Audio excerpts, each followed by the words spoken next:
বাজারে সিন্ডিকেট এখনো আছে, যার ফলে বেড়ে চলেছে নিত্যপণ্যের দাম। তবে অতি শীঘ্রই বাজার নিয়ন্ত্রণে আসবে বলে আশ্বাস দিয়েছেন মৎস্য ও প্রাণী সম্পদ উপদেষ্টা ফরিদা আক্তার। সকালে রাজধানী মিরপুরে বনফুল আদিবাসী গ্রিন হার্ট কলেজ প্রাঙ্গণে 2 দিনব্যাপী মেলার উদ্বোধন শেষে তিনি কথা বলেন। আদিবাসীদের জীবন সংস্কৃতি, ঐতিহ্যবাহী বাহারি স্বাদের খাবারের সঙ্গে পরিচয় করে দিতেই এই মেলার আয়োজন করে মহাপ্রজ্ঞা এডুকেশন ট্রাস্ট। মেলার উদ্বোধনী অনুষ্ঠানে সভাপতিত্ব করেন এডুকেশন ট্রাস্টের সভাপতি ভদন্ত প্রজ্ঞানন্দ মহাথেরো। উদ্বোধনী অনুষ্ঠানে সম্মানিত অতিথি ছিলেন ঢাকা বিশ্ববিদ্যালয় গণসংযোগ ও সাংবাদিকতা বিভাগের শিক্ষক অধ্যাপক রুবায়েত ফেরদৌস।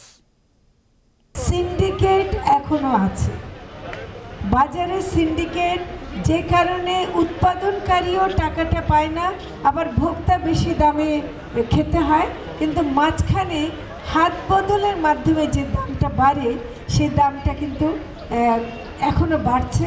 সেটা আমরা চেষ্টা করছি এটাকে বন্ধ করার জন্য, তবে এটা মিডিয়া আমাদেরকে এই ব্যাপারে সহযোগিতা করতে পারে।